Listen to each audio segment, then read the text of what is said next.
ইরাকের এক নির্জন মরুভূমি, মাটির 1000 ফুট নিচে অন্ধকার এক কুয়ায় আজও ভেসে আসে বুক ফাটা আর্তনাদ। সেখানে লোহার শিকল দিয়ে উল্টো করে ঝুলিয়ে রাখা হয়েছে দুটি সত্তাকে। 1000 বছর ধরে পিপাসায় তাদের কলিজা ফেটে যাচ্ছে, চোখ দিয়ে বের হচ্ছে আগুনের ভাটা, কিন্তু এক ফোঁটা পানিও তাদের দেওয়া হয় না। জানেন এরা কারা? এরা কোনো সাধারণ অপরাধী নয়, এরা ছিলেন আল্লাহর পবিত্র ফেরেশতা। কিন্তু কি এমন ভয়ঙ্কর পাপে জড়িয়ে তারা আসমান থেকে জমিনে পতিত হলেন?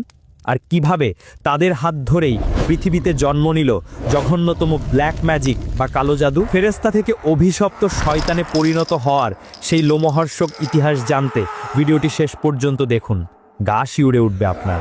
ইরাকের প্রাচীন নগরী ব্যাবিলন, জাঁকজমকপূর্ণ এক শহর, বিশাল বিশাল অট্টালিকা, ঝুলন্ত বাগান আর চারিদিকে অঢেল সম্পদ। কিন্তু এই সৌন্দর্যের আড়ালে লুকিয়ে আছে এক কদর্য রূপ। শহরের প্রতিটি গলিতে পাপের ছড়াছড়ি, মদ, জুয়া, ব্যভিচার আর খুনের নেশার মত্ত সেখানকার মানুষ। আল্লাহকে ভুলে তারা শয়তানের পূজা করছে। আসমানের উপর থেকে ফেরেশতারা পৃথিবীর এই দৃশ্য দেখছেন, তারা মানুষের এই অনাচার দেখে অবাক হচ্ছেন। তারা আল্লাহর কাছে ফরিয়াদ জানালেন, হে আমাদের রব, এই বনি আদমকে আপনি কত দয়া করেন, কত নিয়ামত দেন, আর বিনিময়ে তারা আপনার নাফরমানি করে, তারা রক্তপাত করে, ব্যভিচার করে, আপনি কেন এদের ধ্বংস করে দেন না? ফেরেশতাদের মনে এক ধরনের পবিত্র অহংকার কাজ করছিল। তারা ভাবছিল, আমরা তো দিনরাত আল্লাহর তাসবিহ পাঠ করি, আমরা তো কখনো পাপ করি না, মানুষ কেন এত খারাপ? তখন আল্লাহ রাব্বুল আলামিন ফেরেশতাদের এক কঠিন বাস্তবতার মুখোমুখি করলেন। তিনি বললেন, হে ফেরেশতারা, তোমরা পাপ করো না, কারণ আমি তোমাদের মধ্যে কুপ্রবৃত্তি, লোভ বা কামভাব দিইনি, কিন্তু মানুষের মধ্যে আমি নফস বা রিপু দিয়েছি। যদি তোমাদের মানুষের মতো লোভ আর কামভাব দিয়ে দুনিয়ায় পাঠাতাম, তবে তোমরাও হয়তো মানুষের মতোই পাপ করতে। ফেরেশতারা সমস্বরে বলে উঠল, না ইয়া রব, আমরা আপনার পবিত্র সত্তা, আমরা কখনোই আপনার নাফরমানি করতাম না। আমাদের যদি মানুষের স্বভাবও দেওয়া হতো, তবুও আমরা আপনার ইবাদতেই মগ্ন থাকতাম। শুরু হলো এক মহাজাগতিক পরীক্ষা। আল্লাহ বললেন, বেশ, তবে তোমাদের মধ্য থেকে এমন দুজনকে বেছে নাও যারা সবচেয়ে বেশি ইবাদত গুজার এবং পরহেজগার। আমি তাদের মানুষের স্বভাব, মানুষের কামনা বাসনা দিয়ে পৃথিবীতে পাঠাবো, দেখব তারা কিভাবে নিজেদের রক্ষা করে। ফেরেশতারা নিজেদের মধ্য থেকে সেরা দুজন ফেরেশতাকে নির্বাচন করলেন। তাদের নাম হারুত এবং মারুত। তারা ছিল অত্যন্ত সম্মানিত এবং আল্লাহর ভয়ে ভীত। আল্লাহর হুকুমে হারুত এবং মারুত মানুষের রূপ ধারণ করল। তাদের শরীরে মানুষের মতো ক্ষুধা, তৃষ্ণা এবং নারীর প্রতি আকর্ষণ তৈরি করে দেওয়া হলো। তারপর তাদের নামিয়ে দেওয়া হলো সেই পাপের নগরী ব্যাবিলনে। শর্ত ছিল মাত্র কয়েকটি। 1, আল্লাহর সাথে কাউকে শরিক করা যাবে না। 2, অন্যায়ভাবে কাউকে হত্যা করা যাবে না। 3, মদ পান করা যাবে না। 4, ব্যভিচার করা যাবে না। হারুত এবং মারুত ব্যাবিলনের মাটিতে পা রাখল। দিনের বেলা তারা মানুষের বেশে বিচারকের কাজ করত। তারা অত্যন্ত ন্যায়পরায়ণতার সাথে বিচার করত। তাদের সততা দেখে মানুষ মুগ্ধ হয়ে গেল। সকাল থেকে সন্ধে পর্যন্ত তারা আল্লাহর হুকুম মেনে চলত, আর সন্ধে হলে তারা আল্লাহর ইসমে আজম বা মহানাম পাঠ করে আবার আসমানে উঠে যেত। তাদের মনে তখনও দৃঢ় বিশ্বাস, আমরা ফেরেশতা, এই সামান্য মানুষ আমাদের কি ধোঁকা দেবে? কিন্তু শয়তান তো উৎপেতে ছিল, সে জানতো এদের দুর্বলতা কোথায়। সে তৈরি করলো এক মরণ ফাঁদ। একদিন বিচার কাজ চলছে, হারুত এবং মারুত তাদের আসনে বসে আছে। হঠাৎ দরজার ওপাশ থেকে এক সুমিষ্ট বাতাসের ঝাপটা এলো। ঘরের পরিবেশ মুহূর্তেই বদলে গেল। বিচারালয়ে প্রবেশ করলো এক নারী। ইতিহাসের কিতাবগুলোতে তার নাম এসেছে জোহরা। সে ছিল সেই সময়ের বা হয়তো পৃথিবীর ইতিহাসের অন্যতম সুন্দরী নারী। তার রূপের বর্ণনা দেওয়া মানুষের সাধ্যের বাইরে। তার চোখ ছিল হরিণের মতো টানা টানা, তার গায়ের রং ছিল দুধে আলতায় মেশানো। সে এমনভাবে সেজেগুজে সুগন্ধি মেখে দরজায় এসে দাঁড়ালো যে তাকে দেখা মাত্রই হারুত এবং মারুত তাদের চোখের পলক ফেলতে ভুলে গেল। ফেরেশতা হওয়ার পর থেকে তারা 1000 বছর ধরে শুধু আল্লাহর ইবাদত করেছে, কিন্তু আজ মানুষের নফস তাদের শরীরে থাকার কারণে তাদের বুকের ভেতর এক অদ্ভুত কম্পন শুরু হলো। তাদের মনে হলো এই নারীর সান্নিধ্য ছাড়া জীবন বৃথা। তাদের ঈমান আর তাদের কাম ভাবের মধ্যে শুরু হলো এক তুমুল লড়াই। জোহরা বিচারালয়ের মাঝখানে এসে দাঁড়ালো। তার বিচার শেষ হলো, কিন্তু হারুত এবং মারুত তাকে যেতে দিতে চাইল না। তাদের চোখের দৃষ্টিতে ছিল ক্ষুধার্ত মানুষের আকুতি। তারা জোহরাকে ইঙ্গিত দিল তারা তার সঙ্গ চায়, তারা তার সাথে একান্তে সময় কাটাতে চায়। জোহরা ছিল চালাক এবং শয়তানের চর। সে বুঝতে পারল এই দুজন বিচারক তার প্রেমে পাগল হয়ে গেছে। সে মুচকি হাসল। তার সেই হাসিতে হারুত এবং মারুতের বিবেকের শেষ বাঁধনটুকু ছিঁড়ে গেল। জোহরা বলল, হে সম্মানিত বিচারকগণ, আপনারা আমাকে কাছে পেতে চান? বেশ, আমার কোনো আপত্তি নেই, কিন্তু আমার কাছে আসতে হলে আপনাদের একটা শর্ত পূরণ করতে হবে। হারুত আর মারুত তখন নেশার ঘোরে আচ্ছন্ন। তারা বলল, বলো তোমার কি শর্ত? আমরা সব করতে রাজি। জোহরা বলল, আমার ঘরে এক বিশেষ দেব মূর্তি আছে, আপনারা যদি আমাকে পেতে চান তবে সেই মূর্তিকে একটা সিজদা করতে হবে। হারুত আর মারুত তিমকে গেল। সিজদা, শিরক, তারা ফেরেশতা, তারা জানে শিরক কত বড় পাপ। তারা সাথে সাথে কানে হাত দিল, বলল, না না, এটা অসম্ভব, আমরা আল্লাহর সাথে কাউকে শরিক করতে পারবো না, এটা ছাড়া অন্য কিছু বলো। জোহরা তখন তার দ্বিতীয় চাল চাললো। সে বলল, ঠিক আছে, আপনারা যদি সিজদা করতে না চান তবে এই যে দেখছেন মদের পাত্র, ওখান থেকে এক পেয়ালা মদ পান করুন, ব্যাস এটুকুই আমার চাওয়া। হারুত আর মারুত একে অপরের দিকে তাকালো। তারা ভাবলো, মূর্তি পূজা করা তো কুফরি, তার চেয়ে মদ খাওয়া তো ছোট পাপ, মদ খেলে তো আর ঈমান চলে যাবে না, চলো এক ঢোক মদই তো, এইটা খেয়েই আমরা আমাদের বাসনা পূরণ করব, তারপর আল্লাহর কাছে তওবা করে নিব, আল্লাহ তো ক্ষমাশীল। হায়, তারা জানতো না পাপের জগতে একবার পা দিলে সেখান থেকে ফিরে আসা কতটা কঠিন। হারুত আর মারুত কাঁপতে কাঁপতে সেই মদের পেয়ালার দিকে হাত বাড়ালো। তাদের হাত কাঁপছে, বিবেক তাদের বাধা দিচ্ছে, কিন্তু চোখের সামনে জোহরার মোহনীয় রূপ তাদের পাগল করে দিয়েছে। শয়তান তাদের কানে ফিসফিস করে বলল, সামান্য একটু পানি হইতো, খেয়ে নাও, তারপর জোহরা তোমার, এরপর আল্লাহর কাছে কেঁদে তওবা করে নিও, আল্লাহ তো দয়ালু। অবশেষে তারা সেই মদের পেয়ালা মুখে তুলল। এক ঢোক, দুই ঢোক, আগুনের মতো সেই তরল তাদের গলার নিচে নামতেই তাদের বিবেকের শেষ বাতিটুকু নিভে গেল। মুহূর্তের মধ্যে তাদের মাথা ঝিমঝিম করতে লাগলো, তাদের চোখের দৃষ্টি ঘোলাটে হয়ে গেল। যে হারুত মারুত কিছুক্ষণ আগেও আল্লাহর ভয়ে কম্পমান ছিল, মদ পেটে যাওয়ার পর তারা হয়ে গেল বেহায়া পশুর মতো। নেশার ঘরে তাদের মনে হলো জোহরা আরো সুন্দরী হয়ে গেছে। তাদের শরীর থেকে লজ্জার সব পর্দা সরে গেল। তারা জোহরাকে জড়িয়ে ধরল। হায়, যেই পাপকে তারা আসমানে থাকতে ঘৃণা করত, যেই ব্যভিচারকে তারা সবচেয়ে জঘন্য দাজ মনে করত, আজ সেই ব্যভিচারেই তারা লিপ্ত হলো। আল্লাহর পবিত্র ফেরেশতা মানুষের রূপ ধরে এক নিষিদ্ধ নারীর সাথে জঘন্যতম পাপে জড়িয়ে পড়ল। কিন্তু পাপ কখনো একা আসে না, পাপ তার সাথে আরো বড় বিপদ নিয়ে আসে। তারা যখন জোহরার সাথে পাপ কাজে লিপ্ত, ঠিক সেই মুহূর্তে ঘরের কোণে একটা শব্দ হলো। হারুত আর মারুত চমকে গেল।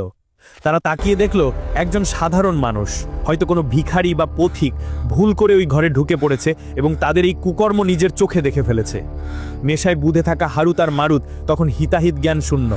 তারা ভাবলো, এই লোক যদি এখান থেকে বের হয়ে যায় তবে তো সারা ব্যাবিলন শহরে আমাদের বদনাম ছড়িয়ে দেবে, সবাই জানবে আমরা জিনা করেছি। না, একে যেতে দেওয়া যাবে না। নেশার জিনা দিয়ে তাদের করিয়ে নিল তৃতীয় পাপ। তারা দুজন মিলে ওই নিরপরাধ মানুষটার উপর ঝাঁপিয়ে পড়লো। লোকটা বাঁচার জন্য চিৎকার করলো, কিন্তু শক্তিশালী হারুত আর মারুতের সামনে সে টিকতে পারলো না।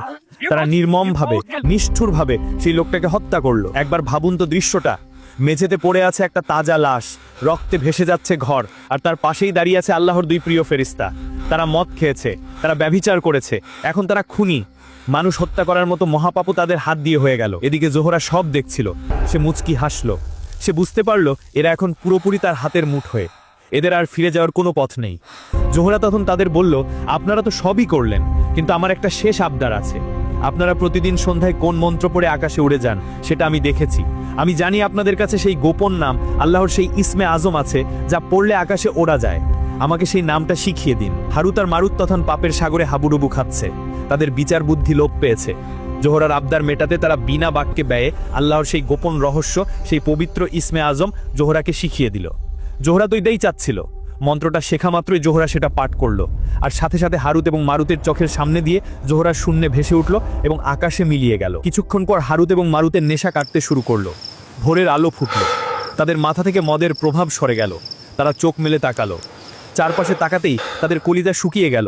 তারা দেখলো তাদের পাশে পড়ে আছে একটা রক্তাক্ত লাশ, তাদের শরীরে লেগে আছে পাপের চিহ্ন। তাদের মনে পড়ে গেল গত রাতের সব স্মৃতি। তারা মদ খেয়েছে, তারা জিনা করেছে, তারা মানুষ খুন করেছে। ভয়ে এবং লজ্জায় তারা চিৎকার করে উঠল। তারা ভাবলো, আমরা এই কি করলাম? হায়, আমরা তো ধ্বংস হয়ে গেছি। তারা দ্রুত সেই জায়গা থেকে পালানোর চেষ্টা করলো। তারা চাইলো তাদের সেই পবিত্র মন্ত্র ইসমে আজম পড়ে আবার আকাশে উঠে যেতে, আল্লাহর কাছে ক্ষমা চাইতে।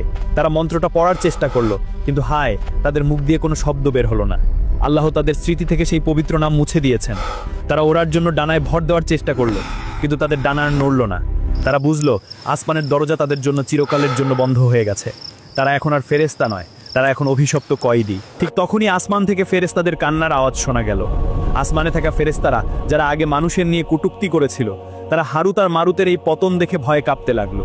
তারা আল্লাহর কাছে সেজদায় লুটিয়ে পড়ে বলল, হে আল্লাহ, আপনিই মহাজ্ঞানী, আপনি যা জানেন আমরা তা জানি না। মানুষের নফস বা কুপ্রবৃত্তি সত্যি এক ভয়ঙ্কর পরীক্ষা, আমাদের ক্ষমা করুন। হারুত এবং মারুত মাটির দিকে তাকিয়ে অঝরে কাঁদতে লাগলো, কিন্তু তখন আর কান্নায় কোনো কাজ হবে না। আল্লাহর পক্ষ থেকে ওহী এলো, তোমরা আমার পরীক্ষায় ফেল করেছো, এখন তোমাদের শাস্তি পেতে হবে।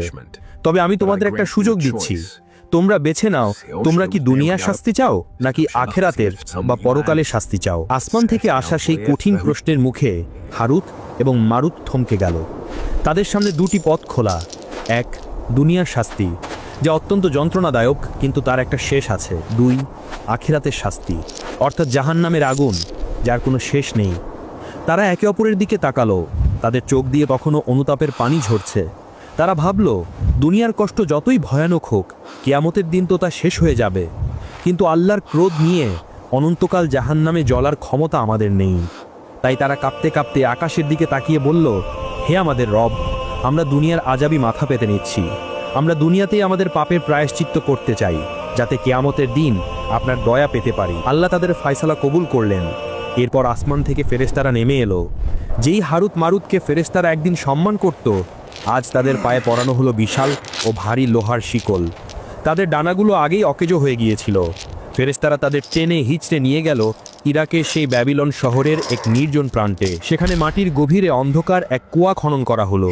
সেই কুয়ার ভেতর তাদের দুজনকে মাথার নিচে এবং পা উপরে দিয়ে, অর্থাৎ উল্টো করে ঝুলিয়ে দেওয়া হলো। ভাবুন সেই শাস্তির ভয়াবহতা। তাদের চোখের পাপড়িগুলো কেটে ফেলা হলো যাতে তারা চোখ বন্ধ করতে না পারে। তাদের সামনে আগুনের কুণ্ডলি বা ধোঁয়া রাখা হলো, যা তাদের চোখে জ্বালা ধরায়। পিপাসায় তাদের জিভ বেরিয়ে আসে, বুক ফেটে যায়, কিন্তু এক ফোঁটা পানিও তাদের দেওয়া হয় না। কিয়ামত পর্যন্ত, সিংগায় ফু দেওয়ার আগ পর্যন্ত তারা এভাবেই ঝুলতে থাকবে। কিন্তু গল্পটি এখানেই শেষ নয়। তাদের শাস্তির সাথে সাথে আল্লাহ মানবজাতির জন্য এক নতুন পরীক্ষাও জুড়ে দিলেন। সেই কুয়াটি হয়ে উঠল এক রহস্যময় স্থান। শয়তান মানুষের কানে কানে রটিয়ে দিল যে ওই কুয়ার ভেতরে দুই ফেরেশতা আছে, যারা এমন গোপন মন্ত্র জানে, যা শিখলে তোমরা যা খুশি তাই করতে পারবে। তোমরা মানুষকে বশ করতে পারবে, কাউকে ধ্বংস করতে পারবে। লোভী মানুষেরা দলে দলে সেই কুয়ার কাছে যেতে শুরু করলো। তারা হারুত এবং মারুতের কাছে গিয়ে বলতো, আমাদের সেই গোপন বিদ্যা শিখিয়ে দাও, আমাদের জাদু শিখিয়ে দাও। তখন হারুত এবং মারুত তখনও তাদের ভালো সত্তা হারায়নি। কেউ যখন জাদুর লোভে তাদের কাছে যেত, তারা শিকলবন্দি অবস্থায় চিৎকার করে বলতো, হে মানুষ, সাবধান, আল্লাহর ওয়াস্তে ফিরে যাও। আমরা হলাম আল্লাহর পক্ষ থেকে তোমাদের জন্য একটা পরীক্ষা বা ফিতনা। আমরা যা জানি তা শিখলে তোমার ঈমান থাকবে না, তুমি কাফের হয়ে যাবে। খবরদার, কুফরি করো না। কিন্তু মানুষের নফস তো বড় লোভী।